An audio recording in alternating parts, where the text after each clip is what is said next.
On May 23rd, Secretary of State Blinken announced a visa restriction policy for undermining Georgia's democracy, and as well as comprehensive review of all U.S.-Georgia cooperation. Restrictions include individuals responsible for suppressing civil society and freedom of peaceful assembly in Georgia through violence or intimidation. On May 24th, the Political Council of ruling Georgian Dream Party issued a statement in response to the announcement by the U.S. Secretary of State Antony Blinken of a visa restriction policy against Georgian officials for the Foreign Agents Law. The GD calls it a blatant attempt to limit Georgia's independence and sovereignty, which is especially cynical ahead of country's upcoming Independence Day on May 26th. The ruling party also argues that the spread of sanctions to family members is a fascist Bolshevik phenomenon. And this was especially funny that some of the Georgian Dream members, they said they did not like this kind of democracy.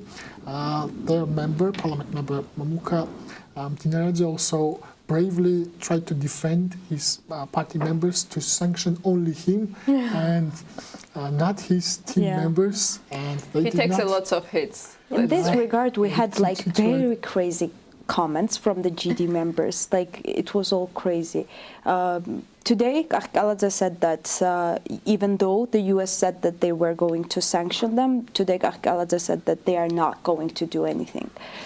So I don't know if they're in belief that it will not happen. I don't know. I'm sure that they know that it will happen. Or is it that they are trying to talk to their voters that it's okay, everything is good. And some of them are saying that if we get sanctioned by the USA, it means that we did something good for our country.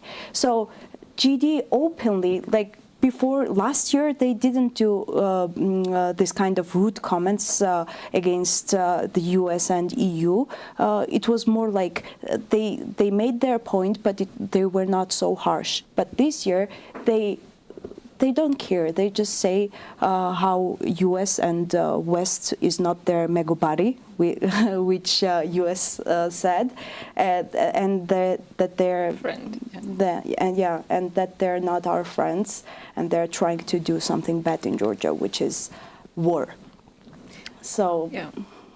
If I may add a point, so first point is that we hear rumors the Georgian Dream tells their enablers that once Trump becomes president, they will lift sanctions. So they have to just withstand a few months under sanctions, and then everything will be okay. Oh, that's what they're saying, like to each other? Yes. Oh. That's what the top tells the down to keep them going in the spirits. Yeah. And another issue, I just want to communicate this.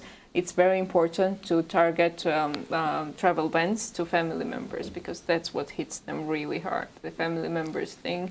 A Georgian Dream, like, I hear a lot of people saying that sanctions never make authoritarians collapse, but in Georgia's case, things are a little different, because lots of GD enablers, they're situational allies, and they're there for the comfort and the benefits and all of that the governance brings, and they're not necessarily like unconditionally ideologically loyal to the regime, even the police. So it is possible to crack them with pressure, with the loss of social status, and this.